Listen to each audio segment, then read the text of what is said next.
Hello, my name is Oluwatimiosha. I like talking about history. Today is March 29, 2026, and it's a Palm Sunday. The war in uh, Iran, that's the US Israeli war against Iran, has been going on for over a month now. And of course, there are indications that the US might be planning an ill advised ground invasion of Iran. Today, I'm not going to right now. I'm not going to discuss the pros and cons of a ground invasion. I've done that in other videos, but what I thought was interesting, and I wanted to touch on, was the criticism of Pope Leo the 14th. By the way, Pope Leo the 14th, of course, is an American, and he's the first American Pope. Um, Today, in his remarks on Palm Sunday, he criticized the war. And let me not put words into his mouth because there's a quote here, and I've pulled it up, and I'm just going to uh, read the quote. It says, "He says, brothers and sisters, this is our God, Jesus, King of peace, who rejects war, whom no one can use to justify war." He does not listen to the prayers of those who wage war, but rejects them, saying, "Even though you make many prayers, I will not listen. Your hands are full of blood." So, that's Pope Leo saying there's no justification for the US going to war against Iran. Of course, I've done videos talking about how we violated international law. Of course, because I'm a lawyer, I did international human rights law at Oxford University, and it was a program I enjoyed very much. International human rights, international law. International human rights law is under international law, and I've done videos talking about jus et bellum. Jus et bellum means justification for war. I've talked about justa causa. Justa causa means just cause. You need just cause to be able to go to war. America didn't have a justification for war. An example of justa causa is self-defense. We were not acting under self-defense because we were not under imminent threat. U.S. intelligence has indicated this. Um, we invaded um, Iran by decapitating their leadership, and besides, under the UN Charter, um, violating the sovereignty of another nation is against international law, and also political assassinations is also against international law. We wouldn't want anybody to assassinate our president, right? We'd go to war against them. That'd be a violation of international law. But that's exactly what we did. It doesn't matter that the president of Iran, or I mean the supreme leader of Iran, that's Ayatollah Ali Khamenei, was terrible, or he was repressing his citizens, oppressing his citizens. It doesn't matter. That's neither here nor there. That's not for us to determine because um, uh, those are internal affairs, right? Those are internal affairs, and it's up to his people, the citizens, to be able to rise up if that were the case. So it was a violation of international law. But that's not what I'm focusing on today. Right now, I'm talking about the spiritual and religious aspect of it, the moral aspect of it. And so the Pope, who's American, he's expressed his grief, and he's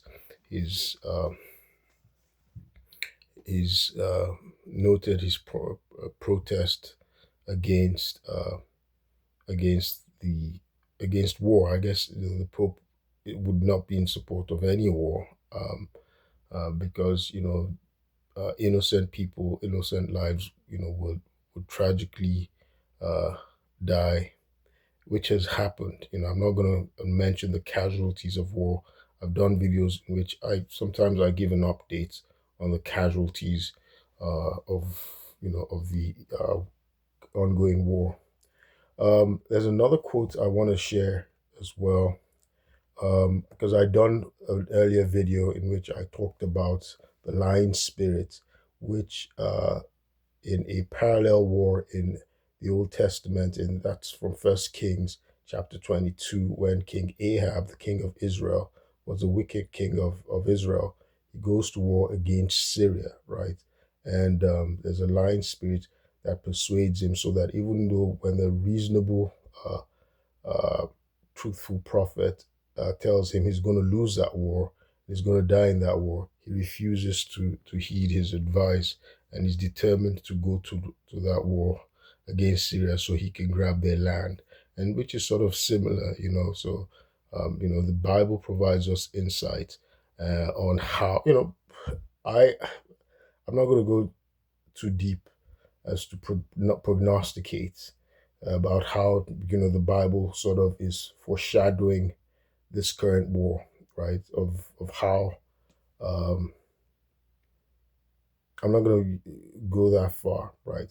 Um, there have been other sort of analysis that's been used without the Bible just to show how the logistics, it's not advisable for the U.S. to go. Iran has about 1 million um military forces, troops in a mountainous, very expansive terrain, right? That's to their advantage, right? They have uh, weapons and things dug deep down, about 500 feet down in their mountains, right? The Zagros Mountains, the treacherous Zagros Mountains, right? Uh, and they have a population of over 90 million, right? And they have other their allies, the Houthis, and they can easily corral U.S. forces. The troops, so if America said 10,000, 20,000, those troops are just going to they'll be eaten up, right? They'll be eaten up there because there are just so many people there that will overwhelm uh, the U.S. forces. America's been successful with the air bombing, right? The bombs, because it hasn't had to land troops, right? But once it sends troops, obviously it's not going to be using its bombs, which has been very costly for America, right? The calculus has been against the United States already, just because uh, the Iranians have been successful in using these cheap drones uh, at a very costly uh, ratio, that's worked against, uh, you know, the American purse so far. Um, and, the logistics of sending, so America would need, generals like Mathis have said, hey, America would need about 1 million troops if they wanted to uh, win the war against Iran, but they don't have the resources and logistics to get 1 million troops there, and then it would be excessive. What is their goal? Why would the America send all of their troops?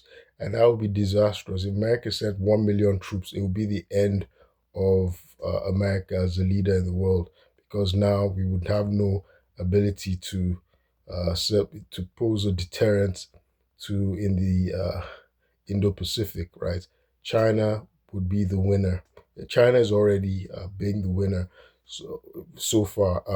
It's already in a more winning position against America, as America's plunged into this uh, unnecessary, ill-advised war.